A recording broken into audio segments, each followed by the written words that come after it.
Imagine two different car problems. Scenario number one, your car engine suddenly explodes in a dramatic cloud of smoke and fire on your way to work.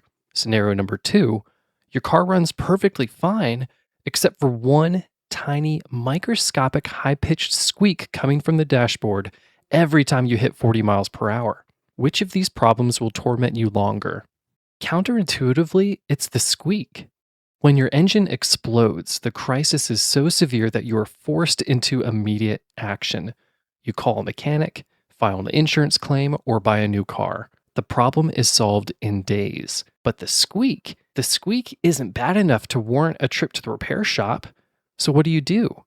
You turn up the radio, you tolerate it, and 5 years later, you're still driving a car that slowly drains your sanity 1 mile at a time. This is the secret trap of human nature.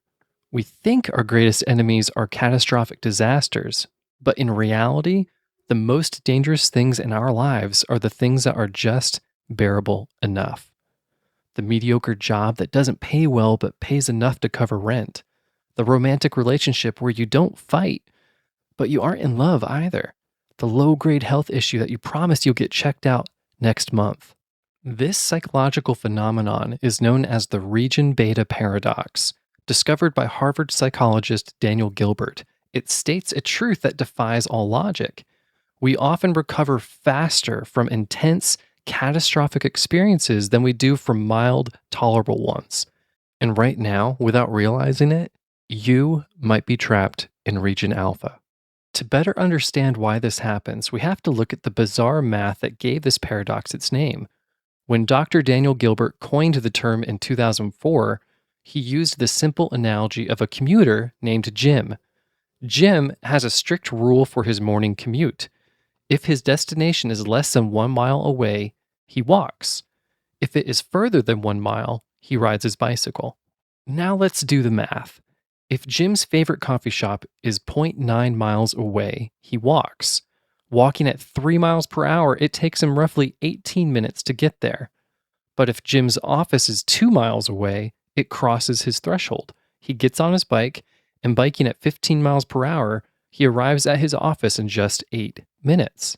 Paradoxically, Jim arrives at a further destination faster than a closer one. On a scientific graph of his journey, the zone where he walks slowly is called region alpha. The zone further out, where he shifts his behavior and gets on his bike instead, is called region beta. In life, region beta is the zone where a worse situation triggers a superior response, creating a better outcome than if things had stayed easy. And this obviously isn't just about commuting. It's about how your brain handles emotional pain. Your mind possesses an invisible defense network known as a psychological immune system.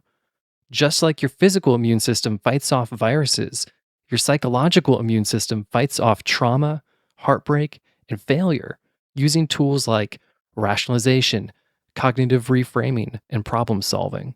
So when a massive trauma hits you, like a sudden layoff at work or an abrupt breakup, your psychological immune system experiences a red alert situation.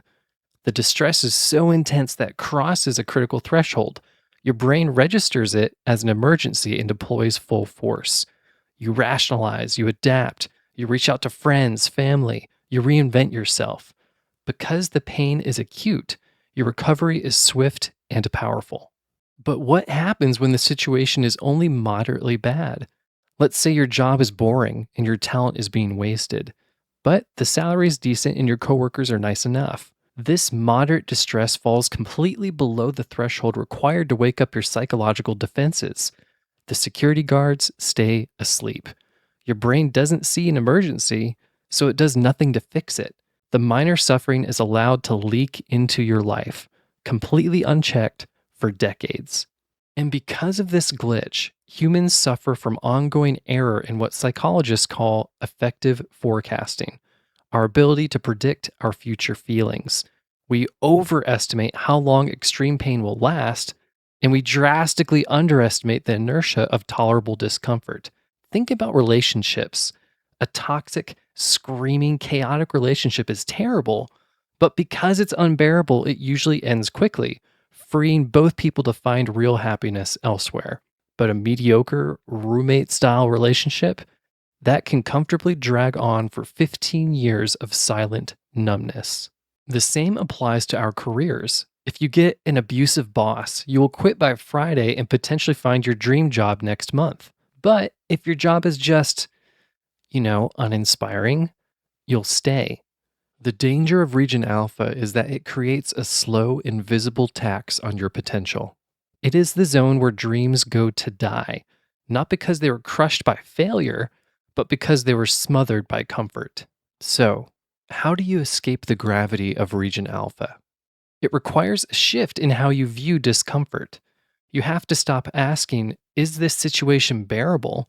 And start asking, is this situation serving my potential? If you find yourself stuck in a loop of tolerable dissatisfaction, you have to do something terrifying. You have to manufacture your own crisis. You have to intentionally cross your own threshold. Quit the comfortable job before you have the perfect safety net. Have the difficult conversation you've been avoiding for months.